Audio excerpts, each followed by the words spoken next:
ওগো আল্লাহ, আপনার কি দয়া লাগে না, মায়া লাগে না?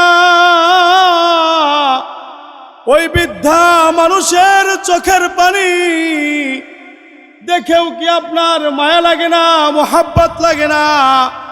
আল্লাহ রব্বুল আলামিন হযরতে ইব্রাহিম আলাইহিস সালাতু ওয়াস সালামের এই ত্যাগ কুরবানি দেখে আর ফেরেশতা কুলের চোখের পানি দেখে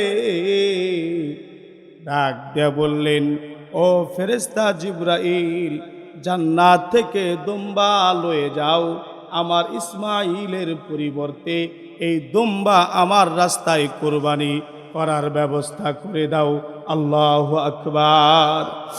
আমার কুরবানি, আমার বেঁচে থাকা, আমার মরে যাওয়া সব কিছুই আল্লাহ তাআলার জন্য। সব কিছুই কার জন্য? আল্লাহ তাআলার জন্য, আল্লাহ তাআলার সন্তুষ্টির জন্য।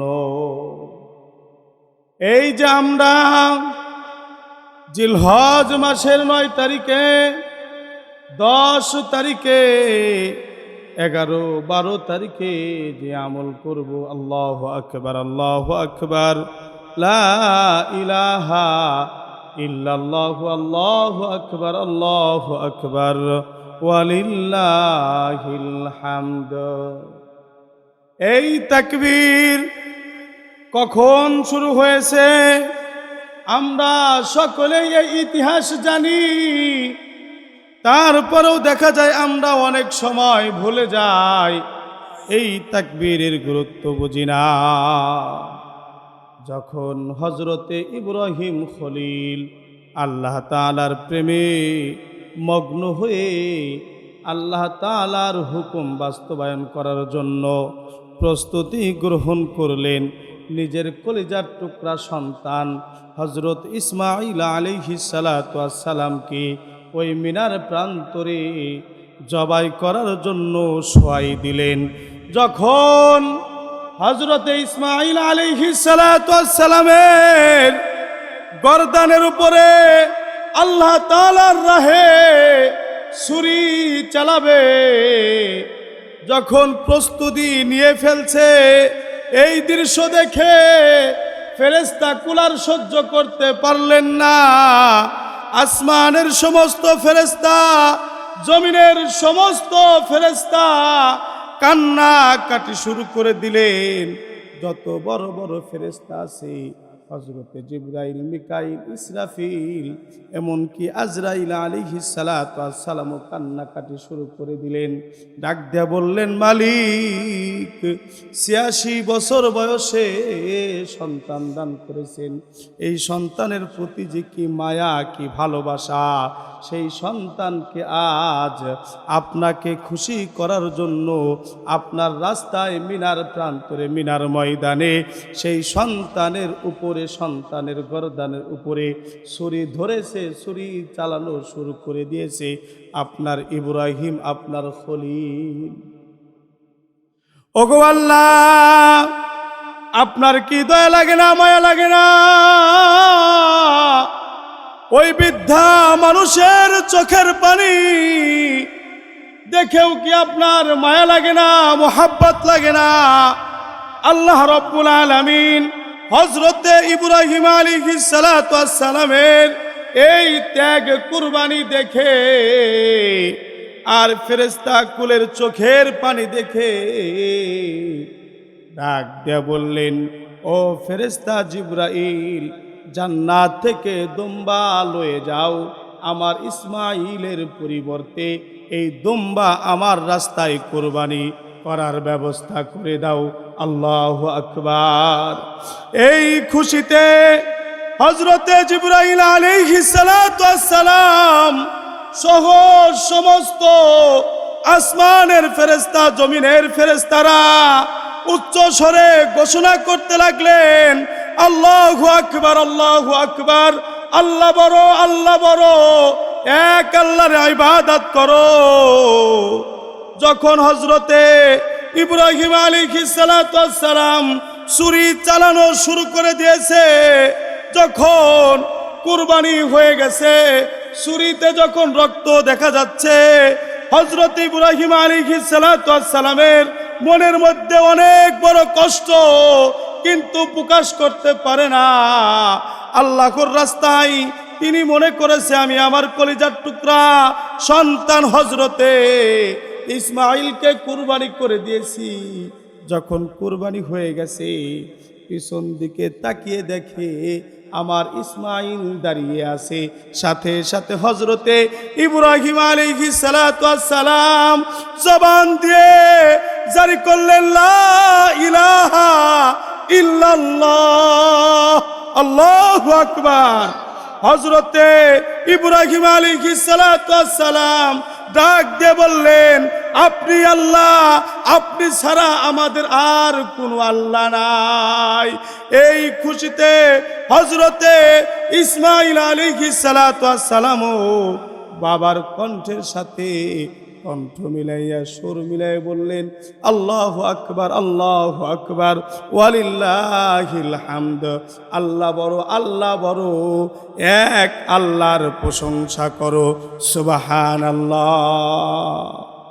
আল্লাহ তাআলার প্রেমে মগ্ন হয়ে এই জিলহজ মাসের 10 তারিখ, 11 তারিখ, 12 তারিখে প্রত্যেক নামাজের পর প্রাপ্ত বয়স্ক নারী পুরুষ সকলেই একসাথে পাঠ করবে, আল্লাহু আকবার, আল্লাহু আকবার, লা ইলাহা ইল্লাল্লাহু, আল্লাহু আকবার, আল্লাহু আকবার, ওয়ালিল্লাহিল হামদ। যখন এই তাকবীর পাঠ করবে, সাথে সাথে আমার আল্লাহ খুশি হয়ে যায়, সুবহানাল্লাহ। এটার আমল যেন আমাদের না ছুটে। এই তাকবীরই হইল আল্লাহ তাআলার বরত্ব ঘোষণা প্রকাশ করার তাকবীর। আমার বেঁচে থাকা, আমার মরে যাওয়া, আমার নামাজ, আমার কুরবানি সব কিছুই কার জন্য? আল্লাহ তাআলার জন্য। প্রত্যেক জাতিকে আল্লাহ রাব্বুল আলামিন এই আনন্দের দিন, খুশির দিন দান করেছে। ইন্না লিকুল্লি কওমিন ঈদান হাদা ওয়াহাদা ঈদুনা, যে প্রত্যেক জাতির জন্য ঈদের দিন ছিল, খুশির দিন ছিল। আমাদের জন্য কি করেছে আল্লাহ রাব্বুল আলামিন? ঈদের দিন দান করেছে, খুশির দিন দান করেছে, আনন্দের দিন দান করেছে। সেই দিন দুইটা, একটা হলো ঈদুল ফিতর, ঈদুল আজহা। 2 নাম্বারটার নাম কি? ঈদুল আজহা। এই ঈদুল আজহা হইল আল্লাহর রাস্তায় কুরবানি করা। কি করা? পশু উৎসর্গ করা। কার রাস্তায়? আল্লাহ তাআলার রাস্তায়। এই ত্যাগের মাধ্যমে আল্লাহ তাআলার রাস্তায় খুশি প্রকাশ করা, এই কুরবানির মাধ্যমে আল্লাহর রাস্তায় খুশি প্রকাশ করা। এই কুরবানির মাধ্যমে হযরতে সাহাবায়ে কেরাম আজমাইনরা নিজের এই কুরবানির মাধ্যমে আল্লাহ তাআলার আনুগত্য প্রকাশ করেছে, আল্লাহ তাআলার এই খুশি উদযাপন করেছে, আনন্দ উদযাপন করেছে। সাহাবায়ে কেরাম আজমাইনরা কেমন করে আল্লাহর রাস্তায় নিজের জীবনকে কুরবানি করে দিয়েছে। আল্লাহ নবী সাল্লাল্লাহু আলাইহি ওয়াসাল্লাম 4th হিজরিতে বনু আমের গোত্রের আমির বিন তুফাইলের নিকট হযরতে হারাম বিন মিলহাম রাদিয়াল্লাহু তাআলা আনহুর মাধ্যমে চিঠি পাঠাইলেন। তিনি আল্লাহ নবী সাল্লাল্লাহু আলাইহি ওয়াসাল্লামের এই দাওয়াতকে গ্রহণ করলেন না। সাথে সাথে আল্লাহর নবী সাল্লাল্লাহু আলাইহি ওয়াসাল্লামের দেওয়া চিঠি মুবারক ছিঁড়ে ফেললেন এবং পাশে থাকা একজনকে ইশারা করলেন হযরতে হারাম বিন মিলহাম রাদিয়াল্লাহু তাআলা আনহুকে হত্যা করার জন্য। সেই নরপিশাচ পাপিষ্ঠ আদেশ পাওয়া মাত্রই হযরতে হারাম বিন মিলহাম রাদিয়াল্লাহু তাআলা আনহুর গর্দান বরাবর তীর নিক্ষেপ করেছে। সাথে সাথে হযরতে হারাম বিন মিলহান রাদিয়াল্লাহু তাআলা আনহু জমিনে পড়ে গেছে। জমিনে পড়ে তিনি ডাক দিয়ে বলতেছেন, আল্লাহু আকবার, ফুস্তু রব্বিল কাবা, ওই কাবার মালিকের কসম, আমার জীবন ধন্য হয়ে গেছে। সুবহানাল্লাহ। আমার এই কুরবানির মাধ্যমে আমার জীবন ধন্য হয়ে গেছে। আমি এটাই চেয়েছিলাম, আমি যেন আমাকে আল্লাহর রাস্তায় কুরবানি করে দেই। এই কথাটা ওই আমের বিন তুফাইলের অন্তরে এমন ভাবে আঘাত করেছে, তিনি সাথে সাথে তওবা করে কালেমা পড়ে মুসলমান হয়ে গেছে। সুবহানাল্লাহ। এই ছিল কি সাহাবায়ে কেরাম আজমাইনের কুরবানি। এই যে আমরা যে আল্লাহর রাস্তায় কুরবানি করি, এই কুরবানি করলে আমাদের লাভটা কি? গত সপ্তাহে, আগের সপ্তাহে বলেছি, হযরতে সাহাবায়ে কেরাম আজমাইনরা আল্লাহর নবী সাল্লাল্লাহু আলাইহি ওয়াসাল্লামকে জিজ্ঞাসা করলেন, মা হাদিহিল আদাহি ইয়া রাসূলুল্লাহ, এই কুরবানি এটা কি? আল্লাহ নবী সাল্লাল্লাহু আলাইহি ওয়াসাল্লাম বললেন, সুন্নাত আবিকুম ইব্রাহিম আলাইহিস সালাতু ওয়াস সালাম, এটা তোমাদের জাতির পিতা হযরত ইব্রাহিম আলাইহিস সালাতু ওয়াস সালামের সুন্নাত। সাহাবায়ে কেরাম আজমাইনরা জিজ্ঞাসা করলেন, ইয়া রাসূলুল্লাহ, ইয়া হাবিবাল্লাহ, এই কুরবানি করলে আমাদের লাভটা কি হবে? আল্লাহ নবী সাল্লাল্লাহু আলাইহি ওয়াসাল্লাম বলেন, ক্বালা বিকুল্লি শারাতিন হাসানাতুন, এই কুরবানি করলে প্রত্যেকটি পশমের বিনিময়, কুরবানিকৃত পশুর প্রত্যেকটি পশমের বিনিময় আল্লাহ রাব্বুল আলামিন এক একটা করে নেকি দান করবেন। সুবহানাল্লাহ। শুধু কি তাই?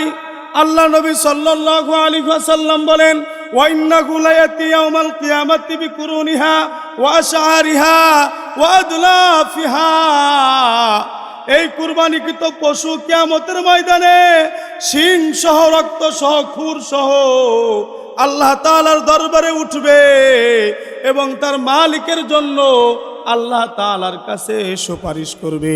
সুবহানাল্লাহ। এই কিয়ামতের ময়দানে কি হবে? এই পশু যদি আমরা খালেস নিয়তে, খাঁটি নিয়তে আল্লাহর রাস্তায় কুরবানি করতে পারি, তাহলে কিয়ামতের ময়দানে এই পশু সে তার শিং খুর সহ কিয়ামতের ময়দানে উঠে আমার আর আপনার পক্ষে মালিকের দরবারে সুপারিশ করবে। আল্লাহ রাব্বুল আলামিন ডাক দিয়ে বলে, বান্দা, আমি গোশত চাই না, রক্ত চাই না, আমি হাড্ডি চাই না, আমি আল্লাহ চাই তোমার মনের তাকওয়া, তোমার অন্তরের খাঁটি নিয়ত। আল্লাহ তাআলা বলেন, লা ইয়ানালাল্লাহা লুহুমুহা ওয়া দিমাউহা ওয়ালাকিন ইয়ানালুহুত তাকওয়া মিনকুম। ওগো বান্দা, আমি কুরবানিকৃত পশুর গোশত চাই না, রক্ত চাই না, হাড্ডি চাই না, আমি আল্লাহ দেখতে চাই তোমার অন্তরটা, তুমি কি খাঁটি নিয়তে আমি আল্লাহকে রাজি এবং খুশি করার জন্য আমার রাস্তায় পশু জবাই করতেছো কিনা। আমি আর আপনি যে পশু জবাই করি, গোশত আমি আর আপনি খাবো, হাড্ডি আমি আর আপনি খাবো, কিছুই আল্লাহ তাআলার দরবারে পৌঁছবে না। শুধুমাত্র আমার আর আপনার তাকওয়া আল্লাহ তাআলার দরবারে পৌঁছবে। এই কারণে আমি আর আপনি গোশত তো এমনি এমনি খাবো, এমনি আমার আর আপনার জন্যই কি আল্লাহ তাআলা গোশত রাখছে। অতএব গোশত খাওয়ার নিয়তে কুরবানি দেওয়ার কোনো প্রয়োজন নাই। আমাদের শায়েখ আবু জাফর ইব্রাহিম দামাত বারকাতুহুম তিনি বলতেন, তুমি যখন কোরআন তেলাওয়াত করবে তখন আল্লাহ তাআলার সন্তুষ্টির জন্য কোরআন তেলাওয়াত করবে। আল্লাহ তাআলার সন্তুষ্টির জন্য কোরআন তেলাওয়াত করলে দুইটা লাভ। এক নাম্বার তুমি সওয়াব পাবে, দুই নাম্বার তোমার কোরআন মাজিদ ইয়াদ হবে। হেফজখানার ছাত্রদেরকে তিনি কি করতেন?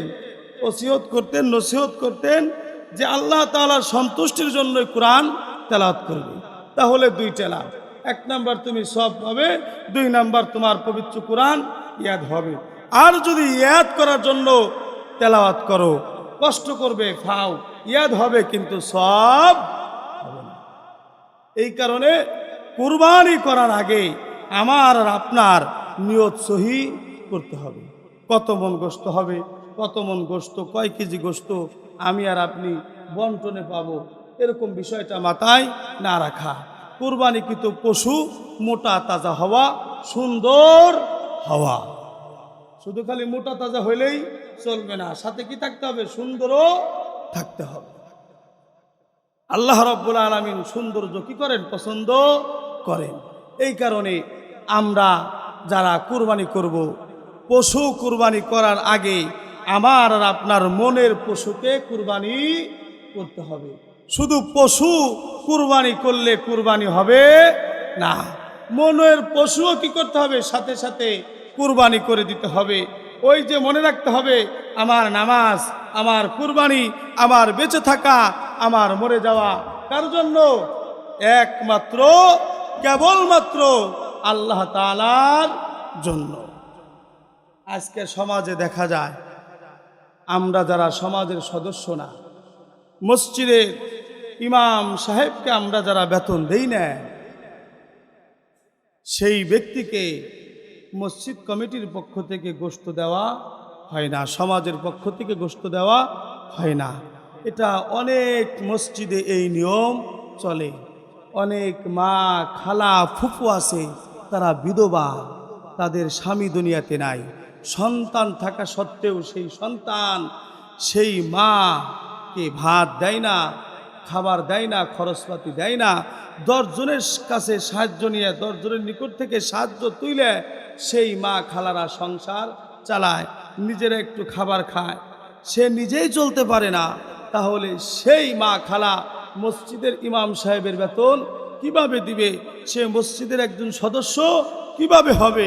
কিন্তু আমরা কত নিষ্ঠুর হয়ে গেলাম, আমরা যে সমাজের মাতবাররা কত নিষ্ঠুর হয়ে গেলাম, কত লোভী হয়ে গেলাম। তারা টাকা না দেওয়ার কারণে ঈদের দিনে তারা সারা বছর গোশত কিনে খাইতে পারে না। ঈদের দিনে আমাদের হাতে পর্যাপ্ত পরিমাণ গোশত থাকা সত্ত্বেও আমরা তাদেরকে বঞ্চিত করি, শুধুমাত্র মসজিদের ইমাম সাহেবকে বেতন না দেওয়ার কারণে। আপনি কিসের সমাজ পরিচালনা করতেছেন? বেতনের সাথে কুরবানি গোশতের কোনো সম্পর্ক আছে? মাসালায় কি কখনো বলছে যেই ব্যক্তি মসজিদের ইমাম সাহেবের বেতন দিবে তাকেই গোশত দেওয়া হবে? এরকম কোনো মাসালা আছে? এরকম কোনো মাসালা নাই। মাসালা হইল নিজে 1 ভাগ খাবে, নিজের গরিব আত্মীয় স্বজনকে 1 ভাগ দিবে এবং নিজের গরিব প্রতিবেশীদেরকে 1 ভাগ দিবে। এই মাসালার মধ্যে কোনো অবস্থাতেই লেখা নাই যেই ব্যক্তি মসজিদের ইমাম সাহেবের বেতন দিবে সমাজের, তাকেই মাত্র গোশত দেওয়া হবে। এই কারণে সাবধান, কিয়ামতের ময়দানে এই মসজিদ কমিটি, মাদ্রাসা কমিটি, এই মসজিদ কমিটির দায়িত্বশীল ব্যক্তিরা, মাদ্রাসা কমিটির দায়িত্বশীল ব্যক্তিরা, সমাজের সচেতন টাকাওয়ালা পয়সাওয়ালা ব্যক্তিরা আল্লাহ তাআলার কাঠ গড়ায় দাঁড়াইতে হবে। এই নিয়ম করার কারণে অনেক মা, অনেক খালা আমার কাছে আসে, হুজুর আমাদেরকে একটু গোশত দিয়েন। সমাজের টাকা না দেওয়ার কারণে বিগত সময় আমরা গোশত পাইনি। এরকম অভিযোগ আমার কাছে অনেক মা খালারা নিয়ে আসে। সাবধান, সাবধান, সমাজের মাতবার, সমাজের প্রতিনিধি আমরা যারা আছি, আমরা সাবধান হয়ে যাব। আপনার আমাকে 2 টাকা বেতন কম দেন, আমার কোনো আফসোস নাই, কিন্তু এলাকার গরিব অসহায় যারা আছে তাদের হক আপনারা পরিপূর্ণরূপে আদায় করবেন ইনশাআল্লাহ। আমি আর আপনি দুনিয়াতে চিরকাল থাকবো, চিরকাল থাকবো না, চিরকাল থাকার জায়গা দুনিয়া না। হযরতে মূসা আলাইহিস সালাতু ওয়াস সালামকে আল্লাহ রাব্বুল আলামিন হযরতে মূসা আলাইহিস সালাতু ওয়াস সালামের নিকট মালাকুল মউত আজরাইল আলাইহিস সালাতু ওয়াস সালামকে পাঠাই দিলেন, যাও আজরাইল আমার কালিমুল্লাহ হযরতে মূসার জানটা কবজ করে নিয়ে আসো। যখনই আজরাইল আলাইহিস সালাতু ওয়াস সালাম জান কবজ করার জন্য মূসা আলাইহিস সালাতু ওয়াস সালামের কাছে আসছে, তিনি খুব রাগী মানুষ, কোনো কথাবার্তা না শুনেই চট করে একটা থাপড় মেরে দিছে গাল পেছনে। সময় নাই ঘুমায় নাই, জান কবজ করার জন্য চলে আইছে। হযরতে আজরাইল আলাইহিস সালাতু ওয়াস সালাম ডাক দিয়ে বলে, হে মূসা কালিমুল্লাহ, আল্লাহর পয়গম্বর, আমার তো শক্তি নাই আপনার জান কবজ করার। আমাকে আপনাকে যে আল্লাহ সৃষ্টি করেছে তিনি আমাকে পাঠিয়েছে আপনার জান কবজ করার জন্য। হযরতে মূসা আলাইহিস সালাতু ওয়াস সালাম থমকে গেলেন। আল্লাহ ডাক দিয়ে বলে, ও দোস্ত কালিমুল্লাহ, হযরতে মূসা, আপনি কি দুনিয়াতে থাকতে চান? তাহলে আপনার সামনে যে উট আছে এই উটের উপরে আপনি একটা থাপড় মেরে দেন। থাপড় মারার পরে হাতটা লাগাই রাখবেন। এই আপনার হাতের নিচে যত পশম আছে এই পরিমাণ আপনাকে হায়াত দান করা হবে। সুবহানাল্লাহ। হযরতে মূসা আলাইহিস সালাতু ওয়াস সালাম ডাক দিয়ে বলে, আল্লাহ, তারপরে কি হবে? আল্লাহ ডাক দিয়ে বলে, মূসা, আমার কাছে ফিরে আসতে হবে, দুনিয়াতে থাকা যাবে না। মূসা আলাইহিস সালাতু ওয়াস সালাম ডাক দিয়ে বলে, আল্লাহ, তাহলে আমার আর দুনিয়াতে থাকার ইচ্ছা নাই। আপনার ফেরেশতা জিবরাইল আজরাইল আলাইহিস সালাতু ওয়াস সালাম যখন এসেছে তাহলে আমি তার সাথেই রওনা দিলাম আপনার সাক্ষাতের জন্য। আপনার কি সাক্ষাতের জন্য তার সাথেই রওনা দিলাম। এই সাক্ষাৎ ছেড়ে দাও না, কি করলাম? আমি হযরতে আজরাইল আলাইহিস সালাতু ওয়াস সালামের সাথে রওনা দিলাম। নবী রাসূলুল্লাহ কি করতে পারে নাই? দুনিয়াতে থাকতে পারে নাই। আমি আর আপনিও দুনিয়াতে, আমি আর আপনি কি করতে পারবো না? দুনিয়াতে থাকতে পারবো না। আমরা সবাই চলে যাব, কেউ দুনিয়াতে থাকতে পারবো না। যেহেতু দুনিয়াতে কেউই থাকতে পারবো না, তাহলে আমাদের কি করতে হবে? নিয়ত সহি করে কাকে রাজি খুশি করতে হবে? আল্লাহ তাআলাকে রাজি এবং খুশি করতে হবে। আজ আমাদের অনেকের কুরবানি করার সামর্থ্য থাকা সত্ত্বেও আমরা কি করি না? কুরবানি করি না। অনেকেই বলে, হুজুর, আমি তো ঋণগ্রস্ত হয়ে গেছি, আমি তো ঋণী, আমি এই ঋণগ্রস্ত অবস্থায় কিভাবে কুরবানি করব? আমি জিজ্ঞাসা করি, আপনি যে ঋণ হয়েছেন এই ঋণ কি উন্নতি করার জন্য না অবনতির জন্য? বলে, হুজুর, উন্নতির জন্য। গরু কিনছি, ছাগল কিনছি, ঘর দিছি, তারপরে বিভিন্ন ব্যবসা বাণিজ্যে টাকা লাগাইছি। আমি বললাম, তাহলে এটা আপনি ঋণ কিসের? এটাকে ঋণ বলে নাকি? কি বলেন? আপনাকে ঋণ বলে? আপনি উন্নতির জন্য কি করছেন? ব্যবসায় টাকা লাগাইছেন, এটা ঋণ নাকি? এটা তো ঋণ না, এটা আপনার উন্নতি। এই ঋণকে অজুহাত বানাইয়া দাঁড় করাইয়া আপনি ইচ্ছাকৃতভাবে কুরবানি করতেছেন না। অথচ এই আপনি সারা বছর প্রত্যেক মাসে 2000 টাকা করে সমতি বানাইয়া, কিস্তি বানাইয়া 2000 টাকা করে জমা দিয়ে রমজান মাসে আপনি গরু জবাই করে আরাম আয়েশ করে খাইতেছেন। আপনি যে অজুহাত দাঁড় করাইলেন, টাকা নাই, পয়সা নাই, আমি ঋণ হয়ে গেছি হুজুর, যার কারণে আমি কুরবানি করতে পারতেছি না। অথচ এই আপনি প্রত্যেক মাসে 2000 টাকা জমাইয়া আপনি রমজান মাসে কি করতেছেন? গরুর 2-4টে ভাগ নিতেছেন। আপনি কিসের ঋণ? কেন আপনি নিয়ত করতে পারলেন না? আসেন আমরা 7 জনে মিলে, যেহেতু আমরা প্রতিদিন আইনা প্রতিদিন খাই, আমাদের সংসারে অনেক সময় এই আমরা নেশাব পরিমাণ মালিক হওয়া সত্ত্বেও টাকা থাকে না, পয়সা থাকে না। আমরা 7 জন মিলে আমরা প্রত্যেক মাসে 1000 করে টাকা জমায়ে আমরা বছর শেষে আমরা কি করব? আল্লাহর রাস্তায় কুরবানি দিব। এবং এই কুরবানি কিন্তু পশুর গোশত আমি নিজেও খাবো, আমার মা খাবে, আমার বাবা খাবে, আমার সমাজের গরিব প্রতিবেশীরা খাবে, আমার আত্মীয় স্বজনরা খাবে। এরকম নিয়ত করা যায় না? কি বলেন, যায় না? উমরার জন্য সমিতি করা যায় না?